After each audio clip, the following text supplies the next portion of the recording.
कभी कभी मुझे बड़ी गर्व महसूस होता है।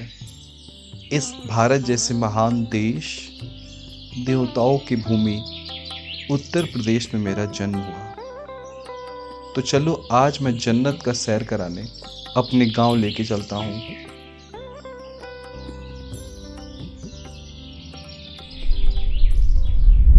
राम राम दोस्तों, काफ़ी लंबे समय के बाद मैं अपने गांव आया था, तो मैं सोचा कि एक ब्लॉग बनाना चाहिए अपने गांव पे भी। मतलब कि फ़िलहाल जैसे कि गांव पे आया हूं और इसका शुरुआत मैं स्टार्ट किया था अपने गांव जो प्रसिद्ध है अपने खेती के लिए, तो मैं सीधे खेतों से स्टार्ट किया था। उत्तर प्रदेश के जिला देवरिया का एक छोटा सा गांव, जो कि इतना छोटा है कि यहाँ पे 8 स्कूल और 2 कॉलेज है, और इसकी जनसंख्या जो हमारे गांव की है वो करीबन 2010 की जनगणना के हिसाब से 5000 की आबादी है। और अभी 15 साल हो चुके हैं, मतलब आप समझ सकते हैं कि कुछ तो ज़्यादा बढ़ा ही होगा।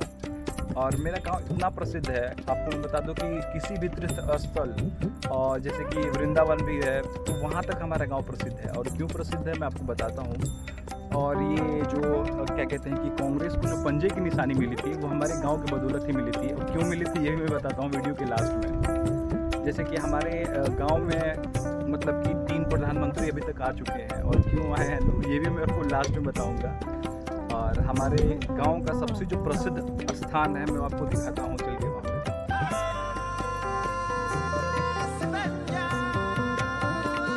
ये मेरे गांव का सबसे प्रसिद्ध स्थान है। यह एक आश्रम है। यही रीजन है कि हमारा गांव वृंदावन तक मशहूर है। और ये है हमारे देवराहा बाबा, एक महान सिद्ध योगी जिन्होंने पहले सरयू नदी तट मैल मचान पर तपस्या की, बाद में मथुरा वृंदावन चले गए। और ये सब कुछ इनका ही कारण है कि आज भी यहाँ स्थापित है। और यहाँ लोग लाखों की भीड़ में आते हैं। यहाँ जब भी आप आएंगे आपको कुछ लोग तो देखने को मिलेंगे ही।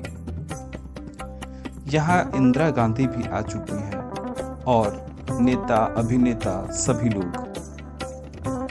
और ये सारी तस्वीरें बाबा जी की ही है, जो देवरिया टाइम्स समाचार पत्र से लिया गया है।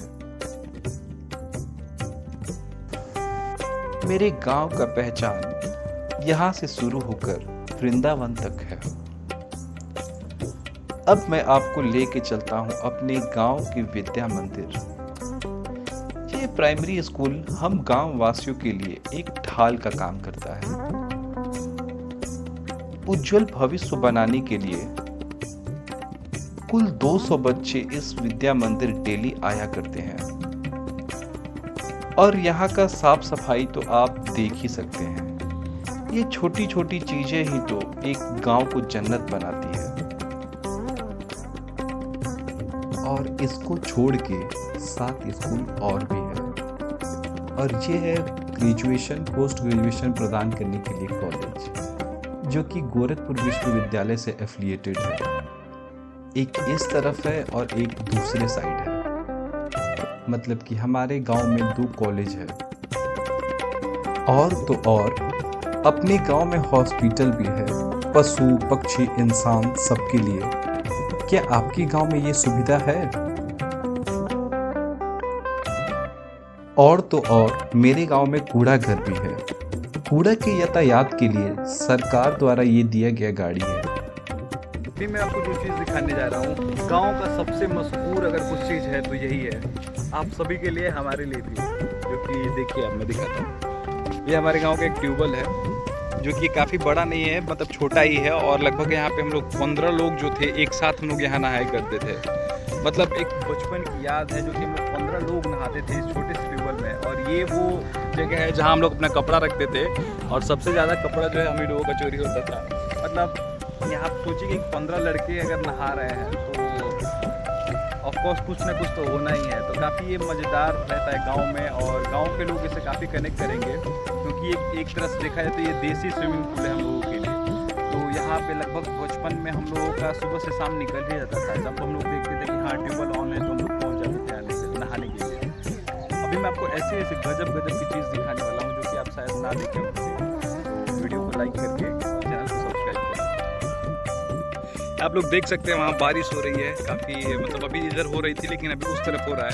तो यहाँ का अगर आप लोगों को दिख रहा हो तो यहाँ से देखिए छोटा छोटा ये दिख रहा है, नीचे गिरते हुए कुछ। तो उधर अभी बारिश हो रहा है और इस तरफ नहीं हो रहा है। एक गजब का नज़ारा है जो कि मैं आपको दिखा रहा हूँ अपने गाँव आके। और ये है मॉडर्न जमाने का सहारा, किसानों का सहारा, जिसे ट्रैक्टर कहते हैं। पहले इसकी जगह पे बैल हुआ करते थे। ये गांव के पतले टूटे छोटे रास्ते ही तो गांव की पहचान है। बचपन में इन गलियों को याद रखना बड़ा कठिन हुआ करता था, लेकिन आज ये गलियां बचपन की यादें बन के मन में रह गई है। गाय भैंस शहर में मानो कोई इज्जत ही नहीं रहता, लेकिन हम गांव के लोग इन्हें भी माँ की तरह पूछते हैं। ये छोटे छोटे नन्हे नन्हे बच्चे, ये तो गांव में मतलब गांव को कितना प्यारा बनाते हैं। गांव में जो खूबसूरती है इन्हीं चीज़ों के कारण ही तो है। और गांव जिसके लिए बहुत प्रसिद्ध है वो खेती है। मतलब कि एक ट्यूबवेल जो होता है वो आसपास के 1 किलोमीटर के दायरे में जितनी खेतें हैं उनको सींचता है। हरियाली का जो अमृत है वो यहीं से निकलता है। और अगर आप मेरे से पूछो इस गांव में सबसे प्यारा क्या है, तो वो यहाँ के लोग हैं। एक यूनिटी है यहाँ के लोगों में। हिंदू मुस्लिम सब आपस में मिल के एक दूसरे के साथ प्रेम भाव से रहते हैं। और यही रीज़न है कि हमारा गांव काफ़ी प्रसिद्ध है और काफ़ी लोग यहाँ आना भी पसंद करते हैं। गांव की गलियों में न जाने कितनी कहानियाँ बसती हैं, और उन्हीं कहानियों में छुपा है बचपन का असली खेल। यहाँ बैट गेंद सिर्फ खिलौने नहीं, ये तो हमारी दोस्ती की पहचान है। इसीलिए ये मिट्टी सोने से भी कीमती है, क्योंकि यही मिट्टी इनकी सपनों को उड़ान देती है। और ये हमारे गांव का सबसे पूज्य स्थल है। कहते हैं कि हमारे गांव मई की माँ मैलौटी है। यहाँ एक अलग ही ऊर्जा महसूस होती है। जब भी दिल को अशांति महसूस होता है, हम गांववासी यहीं आते हैं। एक अलग सा ही यहाँ पे पॉजिटिव एनर्जी है। यहाँ आते ही दिल अपने आप खुश हो जाता है। सबसे पहले तो आप सभी को दिल से धन्यवाद, आपने इस वीडियो को यहाँ तक देखा। और अभी ये पार्ट 1 था और पार्ट 2 में लाने वाला हूँ जल्दी, क्योंकि मेरे गांव में अनेकों चीज़ें दिखाने के लिए एक वीडियो में कवर नहीं किया जा सकता था। ये थोड़ा थोड़ा पार्ट में डाला था सिर्फ ऐसे ही।